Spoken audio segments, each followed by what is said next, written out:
여러분, 혹시 여러분 강아지 기르는 분 계세요? 강아지? 저는 강아지 한번 길러봤는데요. 강아지를 기르잖아요. 그럼 가만히 보면 강아지가요, 서열에 민감합니다. 서열에 민감해요. 보통 보게 되면요, 아버지, 어머니, 아들, 딸 있잖아요. 강아지들이요, 엄마, 아빠는 무서워요. 그런데 막내, 어린 막내, 딸이건 아들이건 막내는 좀 우습게 봅니다. 그래서 막내한테 짖기도 하고, 뭐 막 대들기도 하고 막 그래요. 한 번은요, 저희 이제 친구가 와가지고 하는 이야기가, 너무 속상하다는 거예요. 왜 속상하냐 그랬더니, 자기 집, 아내가 개를 너무 좋아해가지고 개를 기르는데, 그 개가 자기를 무시한다는 거예요. 그래서 가족들이 다 그냥, 자기를 무시하는 것 같대요. 아니, 걔가 뭘 무시하는데, 그랬더니, 이렇게 뭐 이쁘다고 하고, 그러면 다른 사람 말을 다 듣는데, 자기가 이쁘다고 하게 되면 짖고, 저리 가라면 가지도 않고, 으르렁거리고, 또 자기 침대에 누워가지고, 내려가지도 않고, 자기를 너무 걔가 무시한다는 거예요. 그래가지고, 그 걔를 몰래 팔아버렸으면 좋겠는데, 그랬다가는 또 가족한테 난리 날 것 같고, 고민이 많다는 거예요. 그래서 제가 그랬어요. 내가 개를 길러보니까 가만히 봤더니 강아지는 서열이 있다. 서열이 중요하다. 지금 김 목사는 그 강아지 입장에서 서열 끝이야, 끝. 그 집의 서열 1위는 아마 사모님일 거야, 사모님. 그러니까 걔가 말을 안 듣는 거라고. 서열을 바꿔야 된다고. 또 어떻게 서열을 바꾸냐고. 강아지들은 복종의 의미로 팔랑 누워가지고 배를 보이는데 그게 복종의 의미고 그렇게 막 쓰다 보면은 서열이 바뀌는 거라고. 그러면서 제가 뭐라고 이야기했냐면 오늘 집에 가게 되면은 가족들을 다 불러 모아놓고 강아지 보는 데서 다 누우라고. 배를 하늘로 보게 눕고 김 목사님이 사모님부터 아들, 딸 배를 다 만지면서 지나가라고. 그러면 강아지가 저분이 진정한 우리 집의 서열 1위구나. 알게 될 거라고. 그럼 그다음부터는 말 잘 들을 거라고. 가르쳐 줬어요. 그리고 며칠 후에 만났어요. 저도 궁금한데, 진짜 어떻게 서열이 바뀌었냐고, 강아지가 말 잘 듣냐고 그랬더니요, 씩씩대면서, 목사님, 그런 엉터리가 어딨냐고. 제가 하라는 대로 아내, 아들, 딸 다 불러 모아놓고 하늘을 향하여 눕게 한 다음에 그것도 더 강하게 하려고 다 배를 까라고 그랬대요. 배를 까고 다 만져주면서 강아지 보는 데서 그랬는데 강아지가 그걸 보면서 고개를 갸웃갸웃 하더라는 거예요. 그래서, 이게 먹히는구나. 그렇게 생각했는데 그 다음부터 걔가 모든 사람을 다 무시하더라는 거예요. 걔가 서열 1위가 됐어요, 저기. 그러면서 정말 개무시당한다고 지금. 그런데 여러분, 제가 왜 이런 얘기를 하냐면요, 강아지도 서열이 있어요. 그래서 힘센 사람, 또 높은 사람한테 잘 보이고요, 꼬리 살랑살랑 흔들고 자기보다 만만하게 보이면 짖고 말 안 듣습니다. 근데 사람도 그러는 경향이 있어요. 사람도 서열을 봐요. 좀 잘 나가는 사람한테는 잘 보이고요, 좀 없는 사람한테 무시하는 경향이 있어요. 근데 여러분, 정말 사람을 무시하지 않고 서열을 무시하는 분이 있어요. 누군지 아세요? 예수님이에요. 주님이에요. 우리 주님은 절대로 사람을 서열로 따지지 않습니다. 많이 가지고 있건 많이 배웠건 높은 지위에 있건 그거 중요하지 않습니다.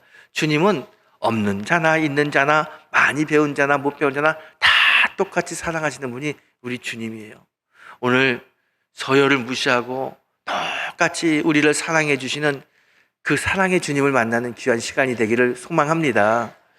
여러분, 오늘 우리가 읽은 이 본문을 잠깐 설명드리면요, 이 본문은 예수님 주변으로 이 세리와 죄인들이 많이 모여듭니다. 예수님은 그들과 이야기하는 게 좋아요. 그래서 그들과 이야기하고 또 식사도 같이 했어요. 그랬더니 그 당시 주류 세력이 있던, 신분이 있고 지위를 가지고 있던 바리새인들과 서기관들이 뒤에서 막 예수님을 씹는 거예요. 비난하는 겁니다. 아니, 선지자라고 하고 메시아라고 하는 사람이 어떻게 죄인들과 같이 이야기하고 죄인들과 함께 먹냐고 막 안 좋은 이야기를 막 하는 거예요. 그 이야기를 예수님이 듣게 됩니다. 그리고 그들을 향하여 예수님이 잃은 양의 비유를 이야기합니다. 어떤 사람이 양 100마리를 가지고 있었는데 한 마리를 잃어버렸어요. 그 잃어버린 양을 찾기 위해서 99마리를 내버려두고 막 다니면서 한 마리를 찾습니다. 그 잃어버린 양을 찾은 다음에 너무 기뻐가지고 어깨에 메고 기쁨으로 돌아오다가 자기 친구를 다 불러가지고 내가 잃어버린 양을 찾았다. 우리 집에서 잔치하자. 그리고 잔치를 벌였다는 내용이 오늘 본문의 이야기입니다. 여러분, 이 본문 이야기 다 들어보셨을 거예요. 여러분, 이 본문을 듣고 읽을 때마다 어떤 생각을 하십니까? 저는 이런 생각을 가끔 한 적이 있어요. 아마 저와 같은 생각을 거의 다 비슷한 분 한 번씩 해봤을 거예요. 아니, 지금 양이 100마리 있다가 한 마리가 없어졌어요. 그 없어진 양, 잃어버린 양도 참 중요하지만 그렇다고 목자가 99마리나 되는 이 양을 내버려 두고 한 마리 어린 양, 그것도 말 안 듣고 어디 가출한 그 양인데 그 양을 찾아가지고 간다는 게 말이 될까? 아니, 목자가 없는 기간 동안 이 99마리 양에게 무슨 일이 생기면 어떡할 거예요? 이리가 찾아온다든가 늑대가 찾아와가지고 그 양을 공격하고 잡아먹으면 어떡하라고 그 한 마리 양 때문에 99마리를 두고 한 마리를 찾아 나섰을까? 도대체 이 목자는 경제관념이 있는 사람일까 없는 사람일까? 그런 생각 해봤어요. 여러분, 그런 생각 안 해보셨어요? 아마 다 그런 생각 해보셨을 겁니다. 도대체 이 목자의 마음은 어떤 마음이길래 99마리 양을 그냥 두고 한 마리 양을 찾아서 떠났을까요? 이 사람은 정말 경제관념이 있는 목자일까요? 아닐까요? 도대체 무엇 때문에 한 마리 양을 찾아서 이 목자는 떠나게 될까요? 그 양이, 잃어버린 양이 특별한 양이기 때문에 목자가 그 양 없으면 안 되기 때문에 그 양을 찾아 나선 걸까요? 도대체 이 목자의 마음은 어떤 마음이길래 99마리나 되는 그 많은 양을 내버려 두고 한 마리 잃어버린 양을 찾아서 떠났을까? 오늘 그 목자의 마음을 우리 한번 깊이 찾아보는, 그리고 그 마음을 내 가슴에 새기는 그런 은혜의 시간이 됐으면 좋겠습니다. 여러분, 예수님이 말씀하신 이 목자는 사실은 예수님을 이야기하기도 합니다. 목자를 예수님의 비유해서 말씀하시는 거예요. 예수님은요, 이제 공생에 3년을 하는데요, 3년 기간 동안 늘 예수님의 생각은 하나님의 뜻을 이루어 드려야겠다. 그 생각을 가지고 공생애를 시작합니다. 예수님이 생각한 하나님의 뜻이 뭐냐? 하나님의 뜻은 분명해요. 이 세상의 모든 사람이 죄 씻음 받고 하나님의 자녀가 되는 거, 구원받는 게 하나님의 뜻이에요. 그래서 그 뜻을 너무나 잘 알고 있는 예수님은 열심히 사역하면서 복음 전하면서 이 세상의 모든 사람들이 죄의 용서함 받고 구원받기를 원하셨습니다. 그 사역을 하셨어요. 그러다 보니까 이 구원에 대한 열정을 가지고 사역하다 보니까요, 예수님 주변으로 구원받고 싶은 사람들이 많이 모여들어요. 특별히 장녀, 세리, 죄인, 죄가 많은 사람들이 많이 모여듭니다. 예수님은요, 이 죄인들이 자기 주변에 오는 것을요, 너무 기뻐했어요. 그래서 이런 얘기도 하잖아요. 나는 죄인들을 위해서 왔다. 이렇게 이야기할 정도로 죄인들이 자기 주변에 오는 것을 좋아했습니다. 그들과 이야기하고 그들의 이야기를 들어주고 그들에게 복음을 전하는 게 예수님의 큰 기쁨이었습니다. 그런데 예수님이 죄인을 만나면 만날수록 이상한 얘기가 들려요. 특별히 당시 사회의 주류 세력이었던 바리새인과 서기관들이 이렇게 이야기하는 거예요. 아니, 예수가 선지자라고 이야기하면서, 메시아라고 이야기하면서 왜 죄인을 만나? 율법에 보게 되면 선지자는, 의인은 죄인을 만나지 말고 죄인과 이야기하지 말고 죄인과 먹지도 말라라고 율법에 딱 나와 있는데, 아니, 선지자라고 하는 분이 그 율법을 어기는 거예요. 죄인을 만날 뿐만 아니라 죄인과 이야기할 뿐만 아니라 죄인과 밥도 같이 먹는 거예요. 죄인은 집에 가서 밥도 같이 먹어요. 이건 도저히 그냥 보고 있을 수 없어요. 이렇게 율법을 철저하게 지키지 않는 저 사람, 그러면서도 선지자라고 이야기하는, 메시아라고 이야기하는 저 사람을 가만히 둬서는 안 되겠다. 서기관들하고 제사장들이 막 그렇게 뒤에서 막 그런 얘기를 하는 거예요. 이런 얘기를 예수님이 다 듣게 돼요. 예수님이 다 들어요. 자기를 비난하는 소리를 듣습니다. 그리고 그 얘기를 들은 다음에 그 바리새인과 서기관들을 향하여 비유로 말씀하셔요. 잃은 양의 비유로. 여러분, 예수님이 하시는 말씀은 비유의 말씀 많이 하시는데 왜 직설적으로, 직관적으로 하지 않고 비유로 말씀하시느냐? 이 비유로 말씀하시는 이유는요, 이 비유 속에 더 큰 깨달음이 있기 때문에 그래요.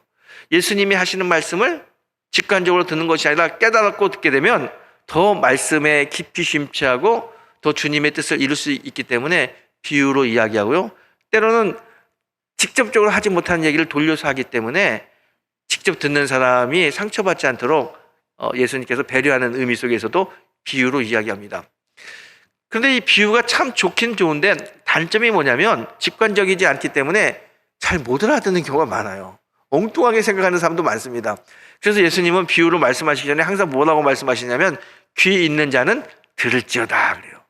이 비유의 말씀을 그냥 흩어보내지 말고 깊이 생각하며 들어보라는 거예요. 그러면 이 속에 있는 참뜻을 알게 될 것이다. 귀 있는 자는 들을지어다. 그렇게 이야기하는 겁니다. 오늘도 이 잃어버린 양의 비유를 말씀하시면서 귀 있는 자는 들을지어다. 그렇게 이야기해요. 여러분, 예수님이 이렇게 이야기해요. 어떤 목자가 양을 100마리나 가지고 있는데 100마리 양을 치는데 갑자기 하나 둘 세어보니까 한 마리가 비는 거예요. 어디 갔지? 여기서 한 마리를 잃어버렸어요. 어디서 잃어버렸는지 모르지만 잃어버렸어요. 그 잃어버린 양을 발견하고 이 목자의 행동은요, 그 자리에서 그냥 다른 거 모든 걸 멈추고 한 마리 양을 찾아가는 거예요. 자기가 어떤 길로 왔지? 어느 곳에 양들을 풀어놨지? 생각하면서 막 찾아다닙니다. 골짜기 찾아다니다가 마침내 양을 찾았어요. 그 잃어버린 양을 찾고 얼마나 기쁜지 몰라요. 그 양을 탁 잡아가지고 어깨에 탁 메고요 돌아오는 거예요. 돌아오는데 너무 신나고 기뻐가지고 그냥 콧노래가 막 절로 나와요. 그렇게 기쁨으로 오는데 너무 기뻐가지고 친구들 만나면서 야, 우리 집에 다 와. 내가 잃어버린 양을 찾았는데 내가 파티할게. 우리 집에 와서 다 즐겁게 먹고 마시고 놀자. 그리고 막 불러요. 그 이야기를 바리새인과 서기관들이 들으라고 이야기합니다. 여러분, 이 이야기를 있는 그대로 받아들이게 되면요, 이 목자는 경제관념이 없는 사람이에요. 아니, 99마리를 두고 어떻게 한 마리를 찾아가지고 그렇게 산으로 둘러 헤맬 수 있습니까? 이거는 상식적으로 이해할 수 없는 그런 이야기예요. 하지만 비유로 말씀하신 그 주님의 뜻을 조금 생각하고 이 말씀을 보게 되면요, 금방 이 뜻을 알 수 있습니다. 여러분, 예수님의 마음, 목자로 표현되는 예수님의 마음은 분명해요. 예수님은 100마리의 양 한 마리 숫자를 가지고 양을 보는 게 아니에요. 예수님 입장에서, 목자 입장에서는요, 그 100마리 한 마리 모든 양들이 다 소중한 거예요. 상대적으로 보는 것이 아니라 절대적으로 보는 겁니다. 이 100마리 양들 중에 어떤 양은 털도 멋있고 또 몸집도 예뻐가지고 사랑하고, 어떤 양은 털도 지저분하고 발도 휘어가지고 사랑하지 않고, 그런 게 아니에요. 예수님은 털이 많은 양이건 털이 없는 양이건, 발이 곧은 양이건 발이 굽은 양이건, 좀 몸에 상처가 있는 양이건, 그거 상관하지 않고 그냥 다 있는 그대로 다 좋아하고 사랑하는 거예요. 그게 목자의 마음이에요. 다 소중해요. 잘난 놈은 잘난 놈대로, 못난 놈은 못난 놈대로 다 너무너무 소중하게 생각하는 게 목자의 마음이고 주님의 마음이에요. 그렇게 사랑하는 양 하나가 없어졌어요. 여러분, 양이 좀 특별한 동물입니다. 우리는 양을 기르지 않으니까 양하게 되면은요, 하얗고 예쁜 동물, 온유한 동물 이렇게 생각하는데요, 양을 절대 그렇지 않습니다. 양을 기르는 사람한테 들어보면요, 세상에 그 미련한 동물 중에 하나가 양이에요. 양은요, 미련하기도 하고 게으르기도 하고 지저분하기도 해요. 털을 안 깎아주잖아요. 털이 얼마나 자라가지고 얼마나 지저분한지 몰라요. 흙이 묻고 오물이 묻고 그 안에 벌레가 살고, 너무너무 지저분해요. 그래서 꼭 목자가 털을 깎아줘야 돼요. 양은 미련해가지고요, 양은 몰 때 항상 앞에 있는 양 엉덩이만 보고 걷는 거예요. 그래서 앞에 있는 양이 웅덩이에 빠지잖아요. 그럼 서야 되는데 그냥 따라 들어가요. 그래서 한 마리 양이 웅덩이에 빠지면 뒤에 있는 양이 다 웅덩이에 빠진다는 거예요. 그렇게 미련해요. 양 보세요, 여러분. 양이 잘 달리나요? 게을러가지고 뛰지 않아요, 양은요. 아니, 저쪽에서 이리가 늑대가 자기를 잡아먹으려 와도 달리지 않아요. 뒤뚱뒤뚱거리고 뛰지도 못해요. 뛰지도 못할 뿐더러 달리지도 않아요. 그렇다고 여러분, 양이 사나운 발톱과 날카로운 이빨이 있어가지고 적으로부터 자기를 보호할 수 있습니까? 그런 것도 없잖아요. 양은요, 자연 상태에서는요, 목자의 도움 없이는요, 절대로 살 수 없는 동물이 양입니다. 정말 도움이 필요해요. 이 도움이 필요한 이 양이 지금 목자의 도움 밖에 있는 거예요. 양을 잃어버렸는데 목자의 눈에 보이지 않는 거예요. 지금 이 순간에 어느 웅덩이에 빠져가지고 발버둥 치고 있는지 아니면 이리의 공격 앞에 있는지 몰라요. 어떤 어려움이든지 목자 입장에서는요, 잃어버린 양은요, 자기가 가지 않으면 그 양은 그냥 죽는 거예요. 거기서 끝나는 거예요. 그래서 목자는 그 양을 찾아가는 거예요. 물론 여기 있는 양이 귀하고 여기 있는 양을 보살펴야 된다는 생각도 있겠지만 지금 여기 있는 것보다 한 마리 한 마리를 두고 보게 되면 그 양이 내가 더 필요한 거예요. 그래서 다 가는 거예요, 여러분. 여러분, 제가 이거 좀 다른 각도에서 한번 설명해 볼게요. 여러분, 자녀가 4명이 있다고 생각해요. 아들, 딸 4명이 있어요. 근데 하나는 얘가 공부도 잘 못하고 속을 크게 썩여요. 말도 잘 안 들어요. 근데 어느 날 그 아들을 잃어버렸어요. 시장을, 아이들 4명을 데리고 시장 갔는데 이렇게 시장 가다가 물건 사다 보니까 이놈 아들이 하나 없는 거예요. 어떤 마음이 들겠어요? 얘가 어디 갔지? 얘 찾아야지. 그런 마음이 들잖아요. 그래서 옆에 있는 사람이 와가지고, 아줌마, 그 아들 내가 보니까 공부도 안 하고 속 썩이는 아들인데 잃어버리면 뭐 잘 됐지 뭐. 그냥 신경 쓰지 마. 그리고 옆에 있는 아들, 이 아이들 3명, 얘 말 잘 듣고 착한 애들, 얘 아이들 3명, 얘네들한테만 집중해요. 누가 여러분이 그런다고 이야기해 보세요. 그 말이 들립니까? 맞네. 말 안 듣는 놈 잃어버린 거 잘 됐다. 3명한테만 내가 집중해야지. 그런 부모가 있을까요? 없어요.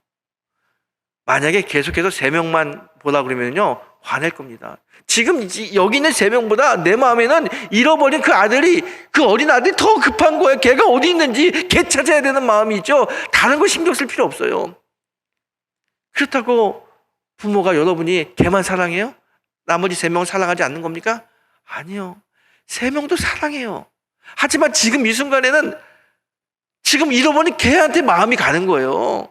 얘네들도 돌봐야 되지만 얘네들 때문에 잃어버린 아들 찾지 않겠다. 그게 아니라 잃어버린 아들 때문에 얘네들 둘 수밖에 없는 게 그게 부모의 마음 아닙니까? 목자의 마음이고 그게 예수님의 마음이에요. 예수님은, 목자는 지금 한 마리 어린 양이 어디 갔는데 나 없으면 살 수 없는데 무슨 일을 당할지 모르니까 발을 동동 구르면서 그 양을 찾아가는 거예요. 목자는 모든 양을 다 사랑하기 때문에 지금 한 마리 잃어버린 어린 양을 찾아 나서는 겁니다. 이 목자의 마음이 예수님의 마음이고 우리 하나님의 마음이에요. 여러분, 우리 하나님은요, 모든 사람들이 하나님의 은혜 속에서 행복한 삶을 살기 원합니다. 비록 우리가 죄를 짓고 비록 우리가 별 볼 일 없다 할지라도 하나님은 그렇게 생각 안 해요.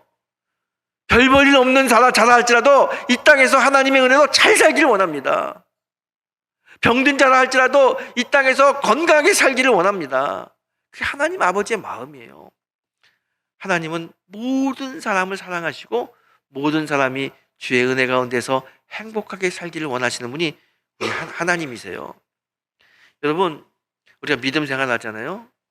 믿음이 뭔지 아세요? 믿음은요, 하나님의 마음을 아는 겁니다. 하나님의 마음. 하나님의 마음이 뭐예요? 하나님은요, 하나님의 자녀 모든 사람들이 하나님의 은혜 속에서 잘 살기를 원하는 게 하나님의 마음이에요. 사람은 좀 높은 데 있는 사람, 많이 가진 사람, 그런 사람들한테 잘 보이길 원하잖아요. 근데 우리 하나님 그렇지 않아요. 그거 하나님 신경 쓰지 않아요. 얼마를 가지고 있건 얼마가 없건 그거 신경 쓰지 않아요. 똑같이 사랑한다는 거예요. 있는 모습 그대로. 내가 어떤 허물이 있든지, 내가 어떤 형편에 있든지, 어떤 죄 속에 있든지 우리 주님은 그거 신경 쓰지 않아요. 죄가 있으면 죄 있는 대로, 허물이 있으면 허물이 있는 대로, 없으면 없는 대로 주님이 우리를 사랑해 주시는 분이 우리 주님이에요. 여러분, 그리고 그 주님은 우리를 찾아오셔가지고 우리가 주님을 만나고 주님의 말씀 속에 살려고 발버둥 칠 때 그 모습을 보면서 너무 기뻐하시는 분이 우리 주님입니다. 마치 어린 양을 찾아가지고 어린 양을 어깨에 메고 기뻐했던 것처럼 우리가 주님과 이야기하고 주님의 말씀대로 살려고 발버둥 치는 그 모습을 보면서 너무너무 기뻐하시는 분이 바로 우리 주님이에요. 그래서 여러분, 주님의 기쁨이 곧 나의 기쁨이다, 이런 얘기 하잖아요. 여러분, 오늘 이 목자를 보십시오. 목자가 얼마나 기쁜지 몰라요. 목자가 기쁜 이유는 뭐냐면 어린 양을 찾았기 때문에 기쁜 거예요. 다른 거 아닙니다. 잃어버린 양을 찾았기 때문에. 똑같이 우리 주님이요, 우리가 주님의 말 한번 듣고 주님의 말씀대로 한번 살려고 하고 기도 한번 하게 되면요, 주님이 얼마나 기뻐하는지 몰라요. 지금까지 기도 안 했다 하더라도, 말씀대로 살지 못했다 하더라도 지금 이 순간에 주님을 바라보고 기도하면은요, 그것 때문에 너무너무 기뻐요. 그 기쁨 때문에 우리에게 말할 수 없는 은혜를 주시는 분이 바로 우리 하나님이십니다. 주님의 기쁨은 나의 기쁨이 됩니다. 주님이 나를 통해서 기쁨을 얻으시면 그 기쁨을 우리에게 선물로 주셔요. 그래서 주님이 우리를 통해서 기뻐하면 내 삶이 기쁨을 누리는 삶으로 살 수 있어요. 주님이 함께하기 때문에, 주께서 은혜 주시기 때문에 내 삶은 기쁘고 행복합니다. 여러분, 몸이 아프세요? 마음이 괴로우세요? 경제적인 문제 때문에 어려우세요? 오늘 주님 만나면 그런 것들이 치유됩니다. 회복됩니다. 왜냐하면 주님은 우리의 고통과 아픔을 다 아시고 그 고통과 아픔을 해결해 주시기 위해서 우리를 찾아오시는 분이 바로 우리 주님이기 때문에 그래요. 내 형편을 다 알아요. 내가 무엇 때문에 괴로워하는지, 무엇 때문에 아파하는지, 무엇 때문에 눈물 흘리는지 다 알아요. 그리고 그거 해결해 주기 위해서 찾아와요. 저 어린 양 그냥 내버려 두면 절대로 해결하지 못하고 일이나 늑대나 그 구덩이에 빠져서 죽을 수밖에 없다는 걸 너무나 잘 알기 때문에 목자가 찾아갔듯이, 우리가 병마에 쌓여 있을 때, 우리가 경제적인 문제 때문에 아파할 때, 우리의 마음에 여러 가지 혼란 때문에, 중독 때문에 괴로워할 때, 주님이요, 그냥 놔두면 이것 때문에 좌절하고 쓰러지고 멸망한다는 걸 너무나 잘 알기 때문에 우리 주님이 그냥 두지 않고요, 찾아와요. 누구보다도 우리를 사랑하는 주님이 찾아옵니다. 그래서 해결해줘요. 병마를 물리쳐주고 마음의 평강을 주고 삶을 회복시키고 주님이 평강을 줍니다. 그러면서 이렇게 변화되는 모습을 보면서 주님도 기뻐하고 우리는 주님을 통해 더 큰 기쁨을 얻는 것이 바로 주님의 사랑의 방법이에요. 여러분, 오늘 그 주님 만나서 우리의 삶 속에 더 올라온 하나님의 기쁨이 임하게 되기를 주의 이름으로 축원합니다. 요즘 여러분 삶이 좀 어떠세요? 제가 여러분 성도님 만나면요, 참 어렵다는 이야기 많이 하십니다. 경제적인 어려움도 어려움이지만 마음이 너무 어렵다는 거예요. 마음이 편안함이 없어요. 여러분, 요즘 사람들이 편안함이 없으니까요, 그냥 누가 뭘 하면은 발끈 화를 내고 상상하지 못한 행동을 하지 않습니까? 누가 나한테 좀 잘못된 일을 하게 되면 악성 댓글을 보내고, 이게 정말 마음에 여유가 없어요. 우리가 이런 삶을 살면서 우리도 어느 순간에 다 모든 게 메말라 있어요. 영혼이 메마르고 마음이 메마르고 우리의 육신이 다 메마른 삶을 삽니다. 여러분, 우리나라가요, 최근에 우울증 걸린 환자가 그렇게 많아요. 제가 최근 자료를 보니까 우리나라가 연간 우울증 치료에 쓰는 돈이 10조가 넘는다고 그래요. 어마어마한 돈을 씁니다. 우울증 걸리면 사람 만나기도 싫어요. 다 귀찮은 거예요. 잠도 제대로 자지 않아요. 잠이 안 와요. 마음이 불안하고 괴롭고 참 힘든 게 우울증입니다. 여러분, 잠이 안 오면 너무 괴롭잖아요. 그런데 성경에 보게 되면요, 시편 127편 2절에 보게 되면 이런 말씀이 있습니다. 여호와께서 그의 사랑하시는 자에게 잠을 주신다 그래요. 하나님이 사랑하는 자에게 잠을 주신다는 거예요. 이게 무슨 말이냐면 하나님이 평화로운 마음, 평강의 마음을 주시는 분이라는 거예요. 하나님이 우리에게 평강의 마음을 주셔야 잠도 잘 오고 우리의 마음도 편안한 거예요. 우리가 왜 우울증에 휩싸여가지고 괴로워하고 힘들어합니까? 우리 안에 평강의 마음이 없는데, 이 평강의 마음은 물론 약으로도 고칠 수 있지만 잘 안 돼요. 이 평강의 마음은 하나님이 주시는 마음이에요. 평화로다. 하늘 위에서 내려오네. 하나님이 평강의 마음을 주셔야 우리 마음속에 평강이 임합니다. 하나님이 온유한 마음을 주셔야 분노가 사라지는 거예요. 하나님 만나지 않고는, 하나님이 주시지 않고는 이 어려운 마음을 우리가 해결할 방법이 없습니다. 근데 사람들은요, 환경 때문에 그렇다고 해요. 내가 이런 환경 때문에, 경제적인 어려움 때문에, 내가 아내 때문에, 남편 때문에, 자식 때문에 다 이런 마음을 가졌다고 환경을 탓합니다. 절대로 그렇지 않아요. 한 분이 어떤 분 만났는데요, 최근에 집을 하나 샀어요. 집값이 막 올라가니까 이때 아니면 못 살 거라고 생각해가지고요, 은행 융자를 그냥 있는 대로 다 내가지고 집을 딱 샀어요. 근데 집을 산 다음부터 집값이 막 떨어지는 거죠. 지금 몇 억이 떨어졌어요. 집을 팔아도 자기 그 융자 낸 돈을 갚을 방법이 없어요. 매달 이자를 내는데 미칠 것 같다는 거예요. 은행 보게 되면 잠도 안 오고 너무너무 괴로워요. 그 몇 억 때문에 살기 너무 싫다고 그렇게 고백을 합니다. 그런데요, 똑같은 시간에 또 그때 그쯤에 다른 사람을 만났는데요, 이분이요 사업을 하다가 몇십억을 부도났어요. 얼마나 힘들겠어요. 몇십억을 부도났는데, 근데 이분이 예배드리다가 예수님을 만났어요. 주님이 평강의 마음을 주니까요 괴로운 마음이 없다는 거예요. 부도를 수십억 맞았지만 그래도 주님한테 딱 맡기고 잠 자면서 잘 살 수 있다는 거예요. 몇 억 때문에 죽고 싶다는 사람이 있는 반면에 몇십억을 부도나고도 편안하게 자는 사람이 있더라는 거예요. 이게 도대체 왜 그럴까? 제가 가만히 봤더니요, 한 사람은 환경을 봅니다. 그리고 환경 속에서 아동바동하고 괴로워요. 그런데 주님을 만난 사람은 환경 너머에 있는 예수님을 바라보요. 어려운 순간이지만, 힘든 순간이지만 주님이 함께하기 때문에 내가 일어설 수 있어. 이 문제를 해결할 수 있어. 그 주님께 딱 맡기고 주님이 주신 평강의 마음으로 사는 거예요. 여러분, 환경을 보면 사람은 좌절합니다. 환경을 보면 사람은 실망합니다. 하지만 환경 너머에 계시는 역사하시는 하나님을 보면 환경이 절대로 우리를 좌절시키지 못합니다. 이 환경은 넘어갈 수 있고 극복할 수 있기 때문에 그래요. 여러분, 오늘 지금 어린 양이 환경을 보게 되면 살 수 없어요. 목자도 없고, 지금 이리떼 늑대는 자기를 공격하려고 하고, 이 골짜기에서 어떻게 헤어날 방법도 없고, 얼마나 어려운지 몰라요. 굉장히 무서울 거예요. 그 어린 양, 두려움에 떨고 내 인생이 끝났다고 생각하는 그 어린 양에게 생각지 않는 일이 벌어집니다. 누가 찾아가요? 목자가 찾아가잖아요. 목자가 찾아가서 어린 양을 다 붙잡고 구해주잖아요. 얼마나 어린 양 입장에서 보게 되면요, 얼마나 기쁘고 감사한 일입니까?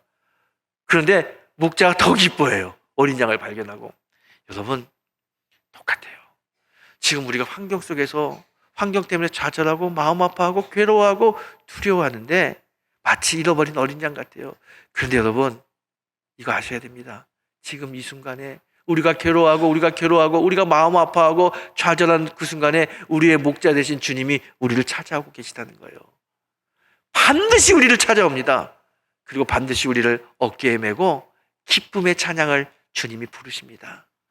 여러분, 주님이 우리를 어떻게 찾아옵니까? 주님은요, 참 다양한 방법으로 찾아와요. 예배를 통해서 찾아오기도 하고요, 목사님의 권면을 통해서 찾아오기도 하고요, 성경을 읽을 때 찾아오기도 하고요. 너무너무 다양한 방법으로 찾아와요. 중요한 건 주님이 찾아오시면 우리가 문을 열고 주님을 붙잡아야 돼요. 근데 어리석은 사람들이 주님인지 잘 몰라. 주님이 찾아왔는데 문 밖에서 기다리고 있는데 문만 열면 주님이 오셔가지고 내 인생의 문제를 해결해 주는데 그 문을 못 여는 경우가 종종 있어요. 안타깝죠. 여러분, 사람은 영적이기 때문에 느낄 수 있어요. 아, 이게 주님이 나한테 하는 말씀이구나, 주님의 음성이구나, 느낄 수 있어요. 과감하게 문을 열고 주님을 붙잡으세요. 환경 속에서 좌절하지 마시고 주님을 붙잡으면 주께서 역사하십니다. 저에게 이런 경험이 한 번 있어요. 한 번은 제가 주일날 예배를 인도하고 설교를 하는데 처음 오신 분 같아요.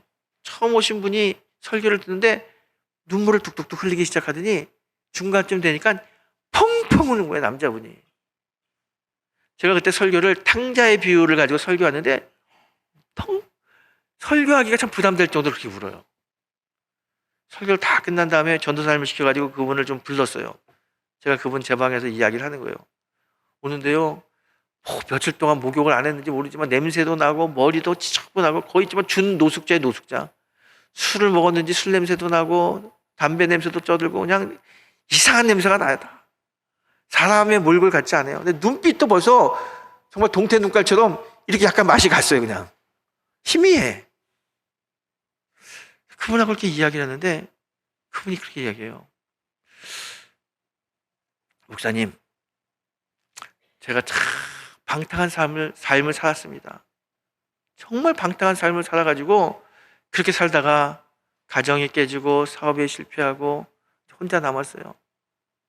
살 방법이 없으니까, 의지할 데가 없으니까 한 잔 두 잔 술을 먹게 돼도 되면서 이제 술 없이는 살 수 없습니다.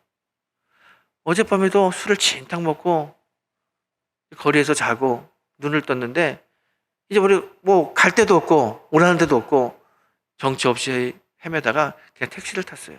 그리고 아저씨에게 아저씨 아무데나 저 좀 내려주세요. 그렇게 얘기했는데 그 사람이 교회 앞에 자기를 내려두는 거예요. 탁 내려두니 이게 앞에 교회잖아요. 교회 가고 싶어요. 근데 지금 보니까 이 몰골로 갈 수가 없잖아요. 이 몰골로 어떻게 가요?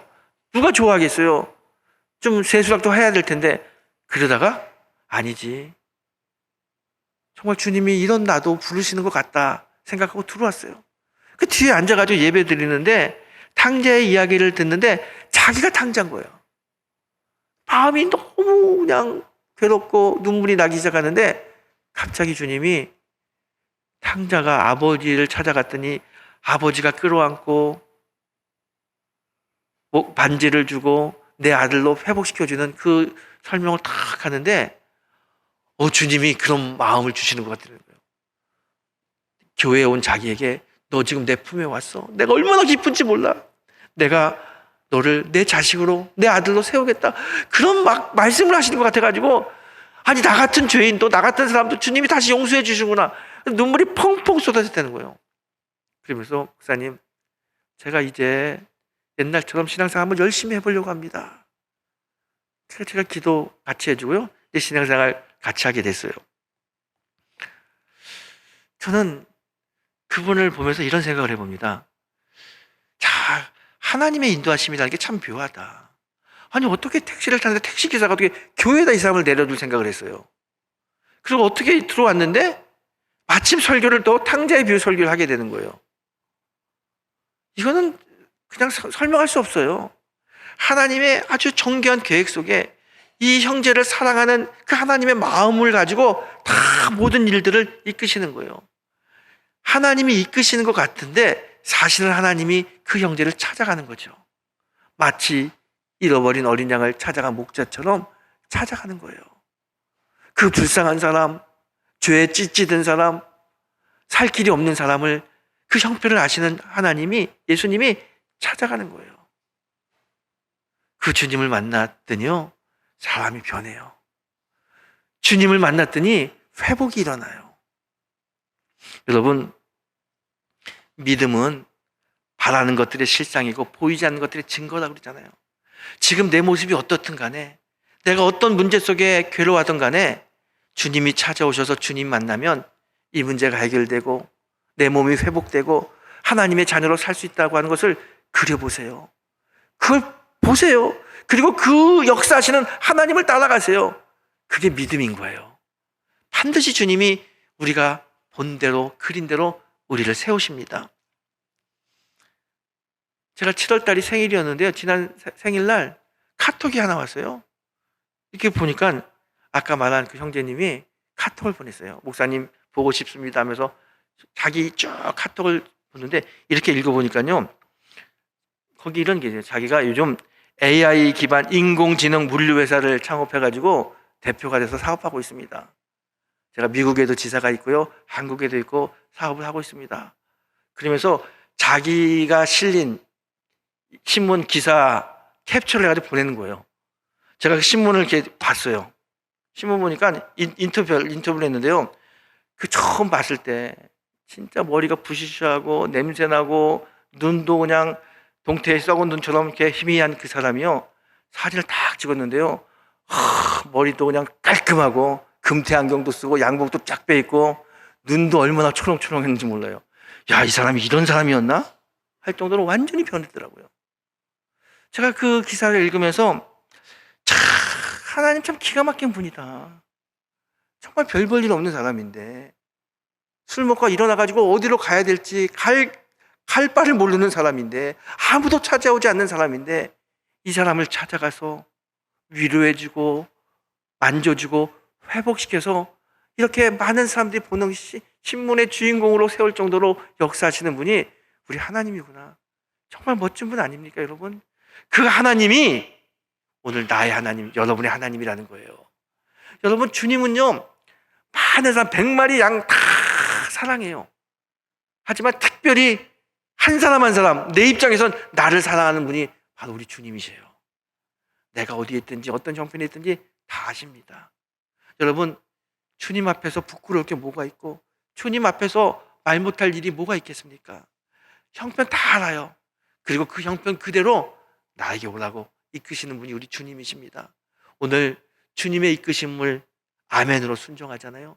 주님 만나면 반드시 주님이 우리의 삶을 회복시킵니다. 건강을 회복시키고 우리의 마음을 회복시키고 우리의 영혼을 회복시키십니다.